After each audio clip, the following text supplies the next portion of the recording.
میں نے دھڑکتے دل کے ساتھ کمرے کا دروازہ کھولا تھا۔ جب سامنے دیکھا تو وہ برقع اتار چکی تھی۔ اس وقت سرخ میکسی میں بیٹھی روئے جا رہی تھی۔ بڑی خطرناک نظروں سے اس نے مجھے دیکھا تھا، جیسے نظروں سے ہی میری جان لے لے گی۔ سچ پوچھیں تو جان تو لے چکی تھی۔ روئی روئی بادامی آنکھیں، ان میں پھیلا کاجل، میری جان ہی تو لے گیا تھا۔ ابھی بھی یقین نہیں آ رہا تھا، لگ رہا تھا خواب دیکھ رہا ہوں۔ اس کے قریب جاؤں گا، اس کا ہاتھ پکڑوں گا تو سب کچھ ہوا میں تحلیل ہو جائے گا۔ اس کا چہرہ، اس کا وجود دھواں بن کے اڑ جائے گا۔ جیسے ہی اسے چھونے کی کوشش کروں گا آنکھ کھل جائے گی اور میں خالی ہاتھ ادھر ادھر دیکھنے لگوں گا، اسے ڈھونڈنے لگوں گا۔ بے یقینی ہی بے یقینی تھی۔ میں نے آنکھیں بند کر لیں، لیکن اس کی سوں سوں کی آواز پہ مجھے یقین آیا کہ وہ سچ مچ میرے سامنے تھی، لیکن ناراض ناراض۔ شاید اسے ہونا بھی چاہیے تھا۔ میں نے دروازہ بند کیا، کمرے کی کنڈی لگائی۔ پہلی بار اندر سے میرا دل بھی اس کے پاس بیٹھنے پہ کچھ نروس سا تھا۔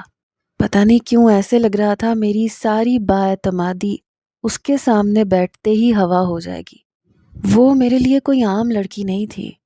جن نظروں سے مجھے دیکھ رہی تھی، آنکھوں میں ڈھیر سارے سوال تھے، لیکن اس کے پاس جانے سے پہلے مجھے اپنے رب کا شکر ادا کرنا تھا۔ میں واش روم گیا، وضو کیا، باہر آ کے جائے نماز بچھایا اور نوافل پڑھنے لگا۔ کچھ دیر اللہ کے حضور شکر کے سجدے کرتا رہا۔ آنکھوں سے آنسو جاری تھے، جس نے مجھ گنہگار کی دعا کو قبول کر لیا۔ جائے نماز سے اٹھ کر جائے نماز طے کیا، ایک طرف رکھ دیا۔ وہ شاید مجھے ہی دیکھ رہی تھی، لیکن جیسی ہی میری نظر اس پہ پڑی تو فوراً سے نظریں بدل گئی۔ میں اس کے سامنے بیٹھ گیا، لیکن جیسے ہی میں بیڈ پہ بیٹھا وہ اٹھ کے کھڑی ہو گئی۔ میں نے کہا انزل پلیز بیٹھو یہاں۔ میں نے اپنا لہجہ متوازن رکھ کے بات شروع کی۔ وہ ماتھے پہ بل ڈالے اپنے ہاتھ کی پشت سے آنسو پونچھ رہی تھی۔ وہی معصومیت، وہی نخرہ۔ کہنے لگی تم زندہ تھے؟ اگر تم زندہ تھے تو تمہارے گھر والوں نے مجھ سے جھوٹ کیوں بولا؟ میں نے کہا یہاں بیٹھو گی تو تمہیں بتاؤں گا نا۔ لیکن وہ تو کسی مفاہمت کے لیے تیار ہی نہیں تھی۔ کہنے لگی تم کیا سمجھتے ہو؟ اپنا حلیہ بدل کے، سب کی نظروں میں نیک اور پارسا بن کے تم پھر سے مجھے دھوکہ دے دو گے اور میں بے وقوف بن جاؤں گی؟ شاہ میر، میں تمہاری رگ رگ سے واقف ہوں۔ تم اپنی انا کی تسکین کے لیے کچھ بھی کر سکتے ہو، کوئی بھی روپ اختیار کر سکتے ہو، لیکن مجھے یہ اندازہ نہیں تھا کہ تم یہ سب… میں نہیں جانتی تھی کہ تم پھر سے میرے ساتھ اس طرح کی کوئی چال کھیل سکتے ہو۔ پیچھا کیوں نہیں چھوڑ دیتے میرا؟ کیا چاہتے ہو مجھ سے؟ وہ ہچکیوں سے روتے ہوئے مجھ سے کہنے لگی میں نے اپنی ساری زندگی میں کسی سے اتنی نفرت نہیں کی جتنی میں تم سے کرتی ہوں۔ تمہارے مرنے کی خبر پہ میں نے شکر ادا کیا تھا۔ آج تک کبھی تمہارے لیے میں نے دعا نہیں کی کہ خدا تمہارے گناہوں کو معاف کرے۔ تمہارا خیال آتا تھا تو میرے دل میں تمہارے لیے نفرت کے علاوہ کبھی کوئی دوسرا جذبہ پیدا ہی نہیں ہوا۔ میں تو سمجھی تھی میری جان خلاصی ہو گئی، لیکن یہ نہیں پتا تھا کہ تم میرے ساتھ اتنا بڑا ڈرامہ بھی رچا سکتے ہو۔ میں نے کہا انزل، میں سچ کہہ رہا ہوں، میں نے اس بار کوئی ڈرامہ نہیں رچایا۔ ادھر بیٹھو میرے پاس، میں تمہیں ہر بات سچ سچ بتاتا ہوں۔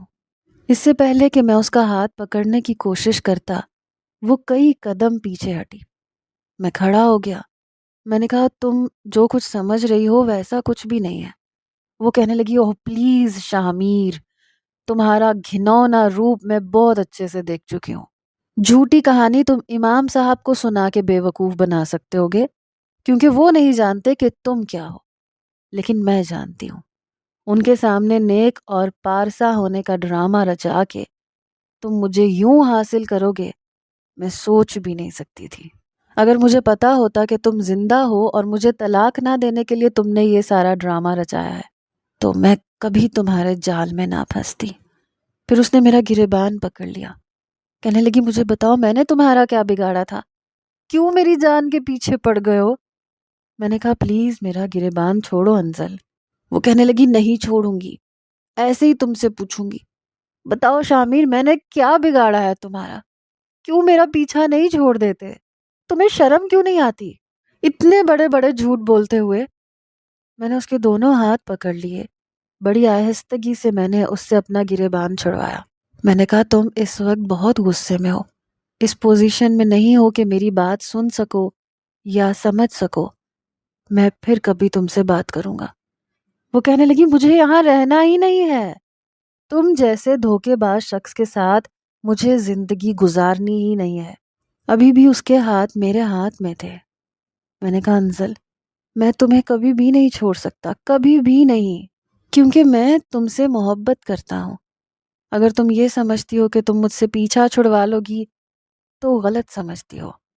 میری ایک بار بات سن لیتی تو شاید تمہاری غلط فہمی دور ہو جاتی، اور اگر بات نہیں سننا چاہتی تو یہ بات اچھی طرح سے سمجھ لو کہ میں تمہیں بڑی عزت کے ساتھ اپنی بیوی بنا کے اپنے ماں باپ کی رضامندی اور موجودگی میں اس گھر میں لے کے آیا ہوں۔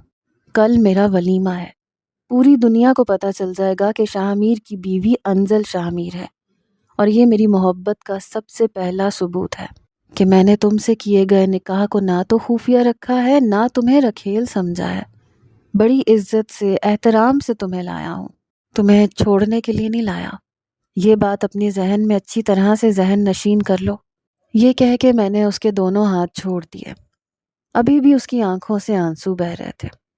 کہنے لگی اگر مجھے ایک بار بھی یہ پتا ہوتا کہ تم زندہ ہو، بنا دیکھے کبھی نکاح کے لیے رضامندی نہ دیتی۔ میں نے اسے کوئی جواب نہیں دیا، کیونکہ میں جانتا تھا کہ اس وقت وہ کچھ بھی نہیں سنے گی، غصے سے پاگل ہے۔ اس وقت اس کی آنکھوں میں پھیلا ہوا کاجل میرا چین چرانے لگا۔ میں خود پہ ضبط باندھ رہا تھا، لیکن دل کو کہاں چین تھا۔ پورے 2 سال بعد دل کی مراد پوری ہوئی تھی۔ آنکھوں کی تشنگی، دل کی تشنگی جیسے پوری ہونے کا نام ہی نہیں لے رہی تھی۔ جی چاہ رہا تھا اس کی قربت کو، اس کے لمس کو محسوس کروں۔ ہزار اختلافات کے باوجود اسے بازو سے پکڑ کے اپنے سینے کے ساتھ بھینچ لوں تاکہ دل کو کچھ قرار مل سکے۔ 2 سال سے اس کی رقابت کے لیے تڑپ رہا تھا، لیکن میری دشمن جانا کا ایسا کوئی ارادہ نظر نہیں آ رہا تھا۔ بڑے غصے سے وہ الماری کے پاس گئی، الماری بھی غصے سے کھولی، اپنے لیے سادہ سا لباس نکالا اور بے دردی سے اپنے سارے زیورات اتارنے لگی، پھر ان کو رکھنے کے بجائے پھینک رہی تھی۔ میں اسے دیکھ رہا تھا۔ واش روم میں چلی گئی، میں نے گہری سانس لی، اس کی جیولری سنبھالی، تکیا اٹھا کے چپ چاپ صوفے پہ لیٹ گیا۔ میں مزید اسے پریشان نہیں کرنا چاہتا تھا۔ جب وہ کمرے میں آئی تو دوپٹہ سر پہ باندھ رکھا تھا۔ میں چور نظروں سے اسے دیکھ رہا تھا۔ اس نے جائے نماز بچھائی، نوافل پڑھنے لگی اور رونے لگی۔ روتے ہوئے کہنے لگی اے اللہ، میں اتنی گنہگار تو نہیں تھی، میں نے تو کبھی بھی تیری حدود کو پار کرنے کی کوشش نہیں کی۔ ہمیشہ یہ کوشش کی کہ پردے میں رہ کے اپنے والد کی مدد کر سکوں۔ ان کے انتقال کے بعد تو میں نے وہ سب کچھ بھی بیچ دیا، مدرسے میں دے دیا۔ میں خود تیری رضا کے لیے مدرسے میں رہنے لگی، وہاں کی بچیوں کو تعلیم سے آراستہ کرنے لگی۔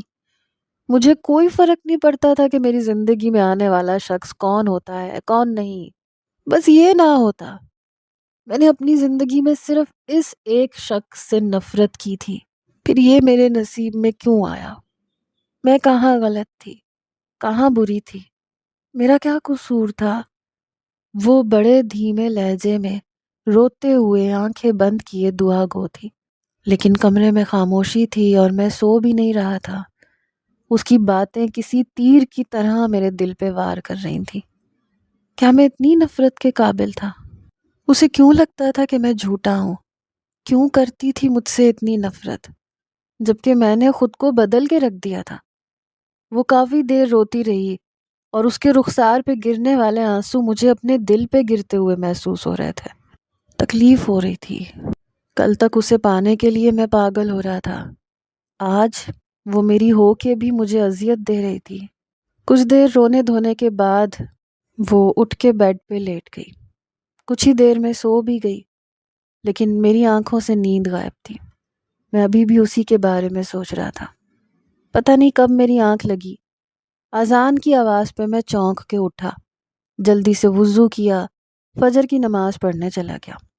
نماز کی ادائیگی کے بعد بھی میں مسجد میں بیٹھا رہا، کلام پاک کی تلاوت کرتا رہا، پھر حیات نبوی کا مطالعہ کرنے لگا۔ ایسا لگا کہ مسئلے کا حل مجھے حیات نبی سے مل گیا ہو۔ میں کافی دیر وہیں بیٹھا پڑھتا رہا، پھر یہ سوچنے لگا کہ ہم لوگ مسلمان ہیں، پاکستان میں رہتے ہیں، لیکن ہمیں اسکولوں میں یہ نہیں پڑھایا جاتا کہ آپ صلی اللہ علیہ وآلہ وسلم نے زندگی کے ہر پہلو کو کس طرح سے گزارا تھا، زندگی میں درپیش آنے والے مسائل کو کس طرح سے حل کیا تھا۔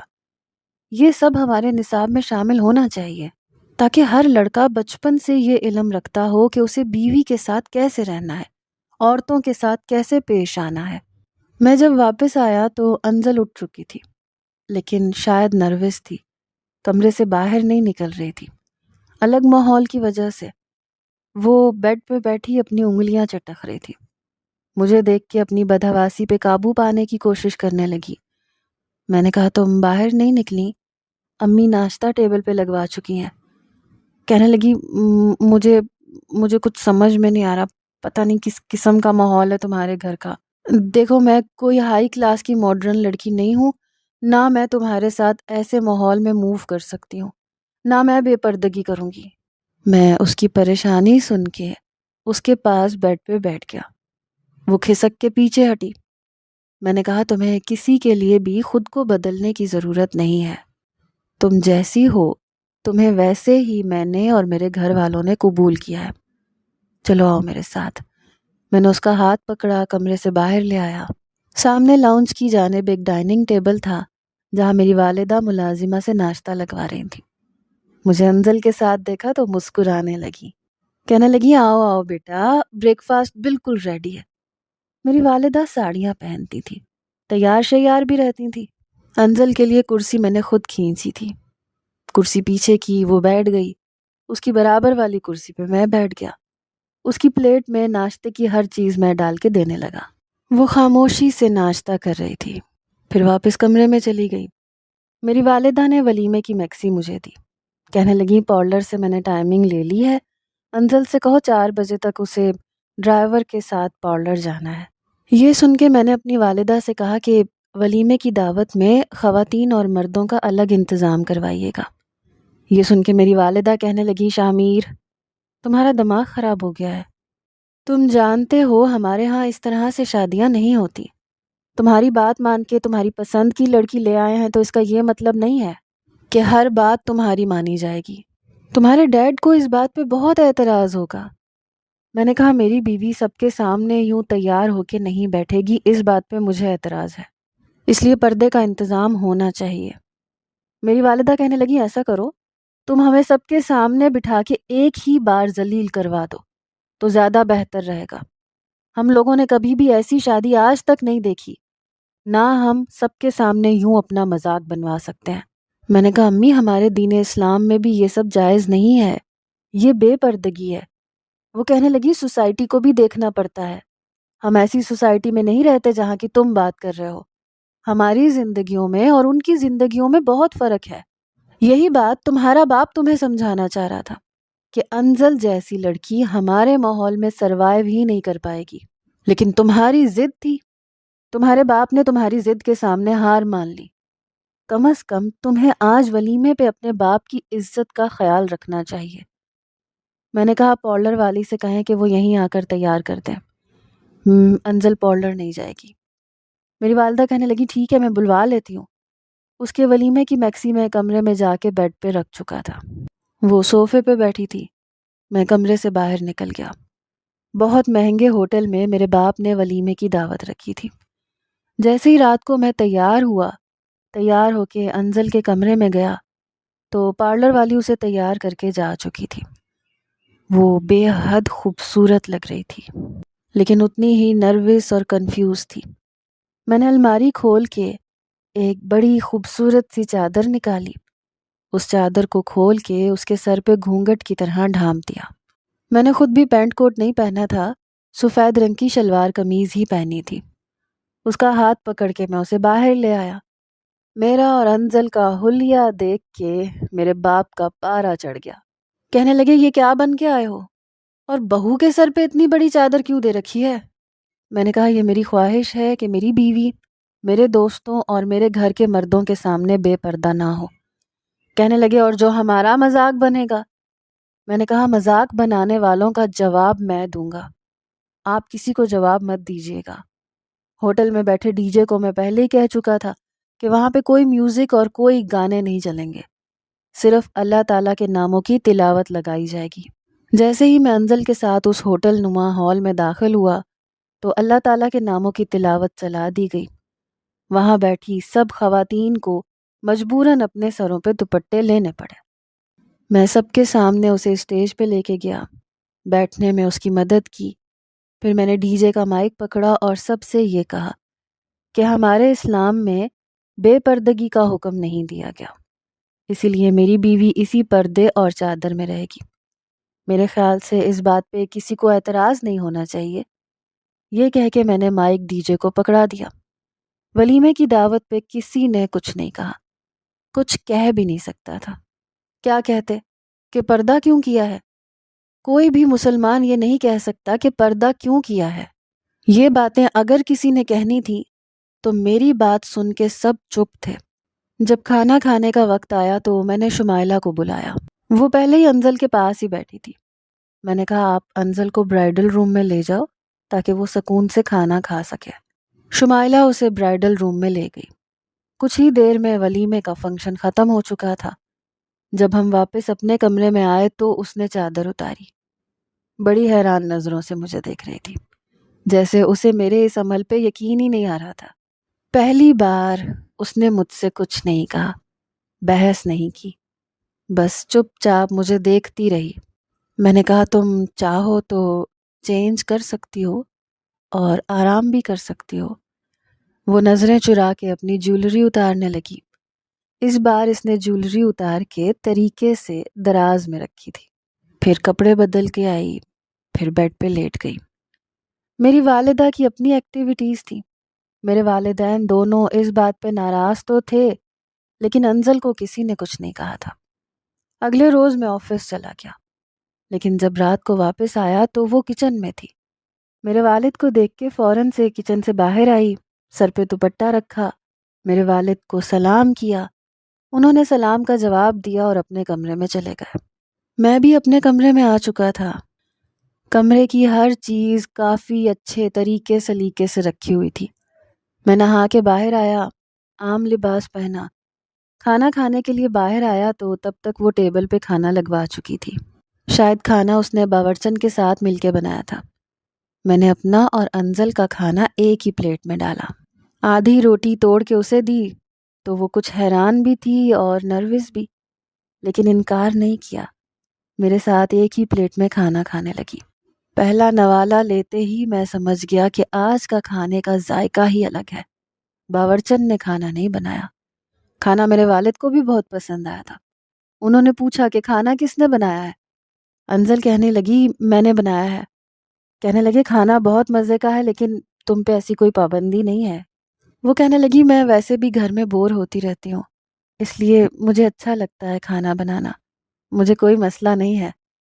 میں نے کہا کھانا پلیز تم ہی بنایا کرو، کیونکہ باورچن کا کھانا کھا کھا کے میں تو بہت تنگ آ چکا ہوں۔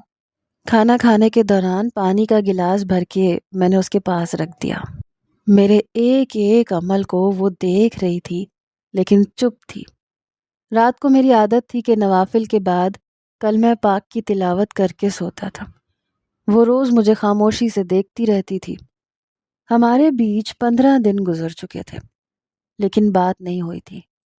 ہاں یہ ضرور ہوا تھا کہ وہ میرے چھوٹے موٹے کام خود بخود کرنے لگی، لیکن میں اپنے دل کا کیا کرتا، جو جب بھی اسے دیکھتا تھا ایک عجیب سی ضد شروع کر دیتا تھا کہ کب تک میرے صبر کا امتحان لوگے۔ میں نہا کے جب باہر آیا تو میرے آفس کے کپڑے بیڈ پہ پڑے ہوئے تھے۔ میں نے کپڑے پہنے، مجھے ایک شرارت سوجی، میں نے قمیض کا بٹن توڑ دیا۔ میں اسے پکارنے لگا، وہ باہر میرا ناشتہ تیار کر رہی تھی، فوراً سے اندر آ گئی۔ میں نے کہا انزل یہ بٹن ٹوٹ گیا۔ کہنے لگی اچھا میں لگا دیتی ہوں۔ پھر اس نے ایک دراز میں سے ایک باکس نکالا جس میں سوئی دھاگا تھا، بٹن لے کے میرے پاس آ گئی، میری قمیض پہ بٹن لگانے لگی۔ اس وقت میرے بے حد قریب تھی، میں اس کے چہرے کی طرف دیکھنے لگا، نظروں میں وارفتگی خود بخود آنے لگی۔ بڑی ہمت مجتمع کر کے میں نے اس کے چہرے پہ اڑنے والی لٹ کو شہادت کی انگلی سے اس کے چہرے سے پیچھے کیا۔ پہلے وہ بری طرح سے گھبرائی لیکن مجھے روکا نہیں۔ یہ دیکھ کے مجھے ذرا تسلی ہوئی، بٹن لگا کے واپس رکھ کے چلی گئی۔ میں نے ناشتہ کیا، آفس چلا گیا، ایسے ہی خام خواہ اسے فون کیا۔ پہلی بار اس نے فون اٹھایا۔ میں نے کہا تم بیزی تو نہیں تھی؟ کہنے لگی نہیں، کیا کام ہے؟ میں نے کہا اگر تمہارا موڈ ہو تو میرے لیے بریانی بنا دو۔ کہنے لگی میرا ایسا کوئی موڈ نہیں ہے، آج میں ویسے بھی بھنڈی کی سبزی بنا رہی ہوں۔ یہ سن کے میں نے کہا میں یہ نہیں کھاتا۔ کہنے لگی لیکن میں تو کھاتی ہوں نا۔ یہ کہہ کے اس نے فون بند کر دیا۔ میں جو دل میں یہ سوچ رہا تھا کہ وہ شاید کچھ بدل گئی ہے، مجھے اپنے خیال کی تردید کرنی پڑی۔ جب رات کو گھر گیا تو کھانے میں بھنڈی کی سبزی تھی، ساتھ میں بریانی بھی بنی ہوئی تھی۔ یہ دیکھ کے میرے چہرے پہ خود بخود مسکراہٹ آئی، لیکن میری پلیٹ میں وہ بھنڈی کی سبزی ڈال کے آدھی روٹی مجھے پکڑانے لگی۔ میں نے چپ چاپ پکڑ لی۔ کہنے لگی بہت شوق ہے نا تمہیں ایک پلیٹ میں کھانا کھانے کا، چلو شاباش کھانا کھاؤ۔ میں اس کی شکل دیکھتا رہ گیا، بھلا یہ کون سا طریقہ تھا؟ میں نے آج تک کبھی بھنڈی نہیں کھائی تھی۔ بہرحال میں نے نوالا توڑا، ذرا سی بھنڈی نوالے میں لی اور کھا لی۔ اچھی بنی تھی، اتنی بری نہیں تھی۔ یہاں تک تو میں سمجھ رہا تھا، لیکن سامنے بریانی پڑی تھی، اور بریانی کو دیکھ کے بھنڈی کہاں کسی کو اچھی لگتی ہے؟ میری والدہ جانتی تھی کہ مجھے بریانی بے حد پسند ہے۔ کہنے لگی شاہمیر تم بریانی نہیں کھاؤ گے؟ میں نے کہا نہیں، آج موڈ نہیں ہے، بھنڈی بہت مزے کی ہے۔ بریانی کو چھوڑ کے میں نے بھنڈی کے ساتھ کھانا کھایا۔ کھانا کھانے کے بعد کچھ دیر چہل قدمی کر کے میں اپنے کمرے میں آ کے بیٹھ گیا، لیپ ٹاپ پہ کچھ کام کرنے لگا۔ وہ کمرے میں آئی، کہنے لگی میں نے تمہیں مجبور تو نہیں کیا تھا، تم چاہتے تو بریانی کھا سکتے تھے۔ میں نے کہا نہیں، بریانی میں وہ بات نہیں ہے جو ایک پلیٹ میں تمہارے ساتھ بھنڈی کھانے میں ہے۔ کہنے لگی میری خاطر اپنی پسند بدل لو گے؟ میں نے کہا ہاں، تمہاری خاطر میں اپنی پسند بدل لوں گا، کل بھی وہ بنانا جو تمہیں پسند ہے، تمہارے ساتھ میں کھا لوں گا۔ وہ حیرت سے مجھے دیکھنے لگی، پھر میرے سامنے بیٹھ گئی۔ کہنے لگی ایسا سب کیوں کر رہے ہو؟ میری خاطر؟ ولیمے میں تم نے اپنے والدین کو ناراض کر کے مجھے پردہ کروایا۔ میں نے کہا میں نے تمہاری خاطر نہیں، اللہ کی خاطر کیا تھا۔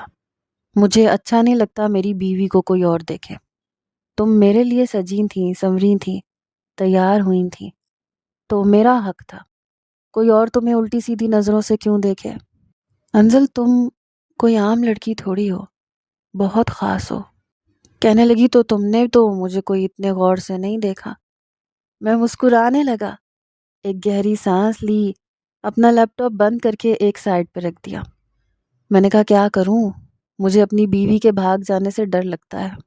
دل تو چاہ رہا تھا کہ تمہیں سامنے بٹھا کے بڑی فرصت سے دیکھوں۔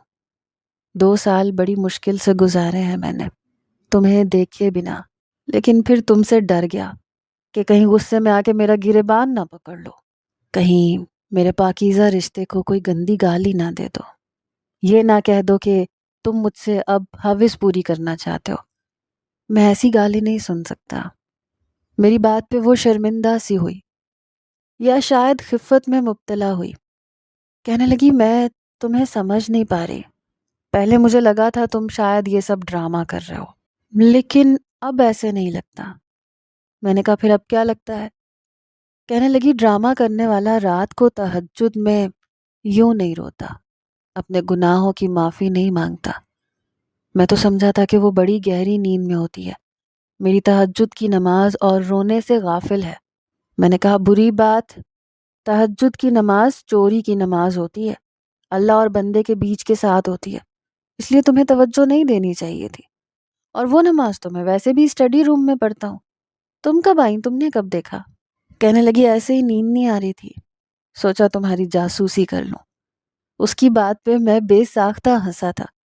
میں نے کہا تمہیں کیا لگا تھا میں کسی دوسرے کمرے میں جا کے کسی اور لڑکی سے فون پہ فلرٹ کر رہا ہوں گا؟ کہنے لگی ہاں ایسے ہی لگا تھا، اسی لیے آئی تھی کہ تاکہ تمہاری چوری پکڑ سکوں۔ میں نے کہا پھر پکڑ لی چوری؟ میں نے گہری سانس لی۔ میں نے کہا ٹھیک ہے میں برا انسان تھا، تمہارے ساتھ میں نے برا کیا تھا، لیکن سچ پوچھو تو تمہارے نکاح نے مجھے بدل کے رکھ دیا۔ تمہاری چند گھنٹوں کی رفاقت نے مجھے ہر برائی سے دور کر دیا۔ تمہیں شاید یقین نہ آئے، اس رات کے بعد میں نے کبھی کسی لڑکی کے ساتھ کوئی رات نہیں گزاری۔ میں لندن چلا گیا تھا، میرا ایکسیڈنٹ ہوا، گاڑی جل گئی، میں بے ہوش ہو چکا تھا، کوما میں جا چکا تھا۔ میرے والدین کو یہی خبر ملی کہ گاڑی کے ساتھ ساتھ میں بھی جل کے مر چکا ہوں۔ میرے والد کو یہ خبر سن کے ہارٹ اٹیک ہو گیا تھا۔ میرے پیچھے کوئی نہیں آیا، کسی نے یہ پتہ لگانے کی کوشش نہیں کی کہ میں زندہ ہوں یا مر چکا ہوں، تو اسی لیے تم تک بھی یہی خبر پہنچی۔ اس میں کوئی جھوٹ نہیں تھا، کوئی ڈرامہ نہیں تھا۔ جب 2 ماہ بعد مجھے ہوش آیا تب میرے والد مجھ سے ملنے آئے۔ پاکستان آ کے میں نے سب سے پہلے تمہیں ڈھونڈنے کی کوشش کی تھی۔ تمہارے والد کے انتقال کی خبر بھی مجھے اسی وقت ملی تھی۔ میں نے تمہیں بہت ڈھونڈا، شاید کوئی جگہ نہیں چھوڑی، لیکن تم نہیں ملی۔ تمہارے لیے رو رو کے اللہ سے دعائیں کی۔ پتہ ہی نہیں چلا کب کلب چھوڑ کے مسجد جانے لگا۔ اپنی کی گئی غلطی مجھے چین نہیں لینے دیتی تھی۔ تمہارے ساتھ ایک ایک پل میرے حواسوں پہ سوار ہو چکا تھا۔ کوئی اور لڑکی اچھی ہی نہیں لگتی تھی۔ ہر ایک کے چہرے میں تمہارے نقوش ڈھونڈنے کی کوشش کرتا تھا۔ آہستہ آہستہ اب تمہارے مدرسے کے امام صاحب سے ملاقات ہوئی۔ کب میں صراط مستقیم پہ چلا پتہ ہی نہیں۔ اللہ سے سچی توبہ کر لی تھی۔ تم سے نکاح سے پہلے بھی میں نہیں جانتا تھا کہ تم کون ہو، لیکن یہ دعا ضرور کرتا تھا کہ تم میرے لیے کامل ہو۔ تم یہ جان چکی تھی کہ میں مر چکا ہوں، اس لیے تم آزاد تھی۔ تم کسی سے بھی نکاح کر سکتی تھی، اور میں دعائیں کرتا تھا کہ تمہارا نکاح کسی اور سے نہ ہو جائے، تم میری ہی بیوی رہو، میری رہو۔ امام صاحب نے جب تمہارے لیے مجھ سے پوچھا تو میں تمہارا نام نہیں جانتا تھا، اس لیے میں نے انکار کر دیا تھا، لیکن وہ فون پہ کسی اور سے تمہارے رشتے کی بات کر رہے تھے۔ جب میں نے ان کی زبان سے تمہارا نام سنا تو میں پریشان ہو گیا۔ میں نے کہا میں تمہیں ایک نظر دیکھنا چاہتا ہوں۔ جب تمہیں دیکھا تو خدا کا شکر ادا کیا تھا کہ تم ابھی بھی میرے نکاح میں ہو، اس لیے میں نے تم سے کچھ نہیں کہا اور اپنی رضامندی دے دی۔ ہاں تم اس بات سے بے خبر تھی۔ میں نے کہا میری کہی ہوئی ہر بات بالکل سچ ہے انزل، چاہے تو اعتبار کر لو، چاہے تو سزا دیتی رہو جو دے رہی ہو۔ روز روز مجھے تڑپا کے شاید تمہیں سکون مل جائے، جب دل بھر جائے تو بتا دینا۔ نہ چاہتے ہوئے بھی میں اپنے دل کا شکوہ اسے کہہ بیٹھا۔ بڑی خاموشی سے اس نے میری ساری بات سنی۔ کچھ دیر میں اسے دیکھتا رہا، وہ اپنی انگلیاں چٹک رہی تھی۔ میں نے کہا پریشان مت ہو، جب تک تم نہیں چاہو گی میں تمہارے قریب نہیں آؤں گا۔ یہ کہہ کے میں نے اپنا تکیہ اٹھایا اور صوفے پہ جا کے لیٹ گیا۔ لیکن اگلے روز جب میں کھانا کھانے کے بعد چہل قدمی کر کے کمرے میں گیا تو اپنی آنکھوں پہ یقین کرنا مشکل ہو گیا۔ وہ بہت خوبصورت لباس میں بالکل تیار اپنے لمبے گھنے بالوں میں کنگھا کر رہی تھی۔ میری آنکھیں تو پلٹنا بھول گئی، بس ایک ٹک اسے دیکھے جا رہا تھا۔ یہ دیکھ کے اس نے نظریں جھکائیں، کہنے لگی مجھے زیادہ تیار ہونا نہیں آتا، بس اتنا ہی آتا ہے۔ دروازہ بند کر کے دھڑکتے دل کے ساتھ میں اس کے پاس پہنچا تھا۔ میں نے کہا بس اتنی سی تیاری مجھے پاگل کر دینے کے لیے کافی ہے، لیکن میں تم سے کچھ اور بھی سننا چاہتا ہوں انزل۔ کہنے لگی جانتی ہوں۔ پھر کہنے لگی میں نے تمہیں معاف کیا کیونکہ تم نے خود کو بدلا ہے۔ جس شامیر سے مجھے نفرت تھی وہ تم نہیں ہو۔ میں نے کہا اس شامیر سے کیا ہے تمہیں؟ کہنے لگی وہ میں نہیں بتا سکتی۔ میں نے شوق ہوتے ہوئے کہا لیکن میں تو سننا چاہتا ہوں۔ میرے کان ترس رہے ہیں یہ سب کچھ سننے کے لیے۔ میں نے اس کی کمر پہ ہاتھ رکھا، اسے اپنے سے قریب کیا۔ وہ نظریں جھکا گئی۔ اس کے چہرے پہ شرم و حیا کی سرخی چھا گئی جو اس کے حسن کو اور بھی دوبالا کر رہی تھی۔ کہنے لگی، ہر بات زبان سے نہیں کہی جاتی، تمہارا خیال رکھتی ہوں، تمہارے کام کرتی ہوں، تمہیں سمجھ جانا چاہیے تھا۔ میں نے کہا، لیکن مجھے تو سننا ہے۔ اس نے برجستہ میری طرف دیکھا، پھر ماتھے پہ بل ڈالے، کہنے لگی، میں تو نہیں کہوں گی۔ میں نے کہا، ہاں، نو مسز، آج کہنا پڑے گا۔ اس نے آنکھیں بند کی، ہچکچاتے ہوئے کہا، شامیر، مجھے تم اچھے لگنے لگے ہو۔ پتہ نہیں کیوں مجھے اس کے اظہار پہ تسلی نہیں ہوئی۔ میں نے کہا، ساری زندگی میری آنکھوں میں آنکھیں ڈال کے تم نے ہر بات کہی، آج آنکھیں بند کر لی۔ میری آنکھوں میں آنکھیں ڈالو اور پھر کہو۔ اس نے غصے سے مجھے دیکھا، کہنے لگی، شرم حیا بھی کسی چیز کا نام ہے شامیر؟ میں نے کہا، او ہو، تو مجھ سے شرم آ رہی ہے انزل کو؟ ایسے نہیں چلے گا، شرم حیا باہر والوں کے لیے ہے، شوہر کے لیے نہیں ہے۔ جیسے آج تک میری آنکھوں میں آنکھیں ڈال کے دھمکیاں دیتی آئی ہو، اسی طرح آئی لو یو شامیر بھی پورے وثوق سے میری آنکھوں میں آنکھیں ڈال کے کہو۔ دل یہ سننے کے لیے بےتاب تھا، لیکن وہ انزل تھی، میری بات سن کے کہنے لگی، چھوڑو مجھے تمہیں معاف کرنا ہی نہیں چاہیے تھا، میں تمہاری ایسی کوئی بھی ڈیمانڈ پوری نہیں کروں گی۔ وہ اپنا آپ مجھ سے چھڑوانے لگی۔ اس سے پہلے کہ اپنا ارادہ بدل لیتی میں نے ہار مان لی، لیکن اپنی محبت کے اظہار میں نے کنجوسی نہیں کی۔ مجھے لگا تھا وقت گزرنے کے ساتھ ساتھ محترمہ بدل جائیں گی، لیکن میں شاید بھول گیا تھا کہ وہ انزل ہے۔ بے شک انزل جبران سے انزل شامیر ہو چکی ہے، میرے 2 بچوں کی ماں بن چکی ہے، لیکن ابھی تک میڈم نے کبھی آئی لو یو نہیں کہا، حالانکہ میں روز کہتا ہوں تو آگے سے ایک ابرو چڑھا کے کہتی ہے تھینک یو۔